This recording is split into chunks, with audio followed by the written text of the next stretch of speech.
জয় শিবধাম। একজন বলছিল যে 16 সোমবার শেষ হয়ে গেলে কি করব। 16 সোমবার শেষ হয়ে গেলে যে শিবটি রয়েছে সেই শিবলিঙ্গটিকে আপনারা কোনো মন্দিরে রেখে আসতে পারেন, কিংবা নিজের বাড়িতেও আসনে নিত্য ঠাকুরের সঙ্গেও তুলে রেখে দিতে পারেন, তবে যে নিত্য শিবলিঙ্গটি রয়েছে সেই শিবলিঙ্গ থেকে দূরত্ব বজায় রেখে। আর হচ্ছে যে 16 সোমবার চলাকালীন যদি কেউ দূরবর্তী স্থানে যায়, সেই দিন সোমবার পড়ে গেল, তাহলে কি করবে? যেদিন সোমবার পড়ে যাবে, যদি দূরে যায়, তাহলে শিবটিকে সাথে নিয়ে যেতে হবে। পুজো বিধি বন্ধ করা যাবে না, শিবকে সাথে নিয়ে গিয়ে ওই একই নিয়মে বিধিটি পালন করতে হবে।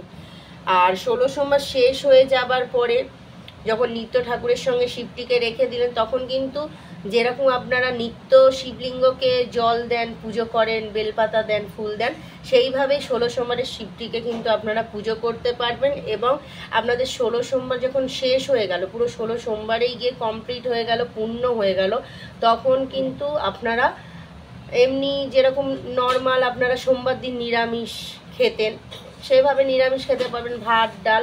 কিন্তু 16 সোমবার চলাকালীন কিন্তু খাবেন না, শস্যদানা বাদ। 16 সোমবার পুরোটা হয়ে গেলে, শেষ হয়ে গেলে, তারপরে আপনারা নিরামিষ খেতে পারবেন। যদি সোমবার করে আপনারা পালন করে থাকেন, যেরকম করছেন, তো সেই দিন আপনারা নিরামিষ খেতে পারবেন। বাবাকে যেরকম পুজো বিধি করেন করে, মানে যেরকম আপনারা নিত্য ঠাকুরকে জল ফুল দেন, সেরকম দিয়ে আপনারা নিরামিষ আহার করতে পারবেন। 16 সোমবার শেষ হয়ে গেলে এবার ভাত ডাল সবই খেতে পারবেন নিরামিষ, কোনো অসুবিধা নেই। কিন্তু চলাকালীন খাবেন না, বারবার বলছি, ভালো করে শুনবেন। চলাকালীন দানা শস্য খাওয়া যাবে না, শেষ হয়ে গেলে খাওয়া যাবে। আর বিধিগুলো করতে হবে, যেরকম নিত্য ঠাকুরকে পুজো করা হয় সেইভাবে করতে থাকবেন, জল দেবেন, ফুল দেবেন। তো এখানেই শেষ করলাম। জয় শিবধাম, জয় গুরু পীরানন্দের জয়।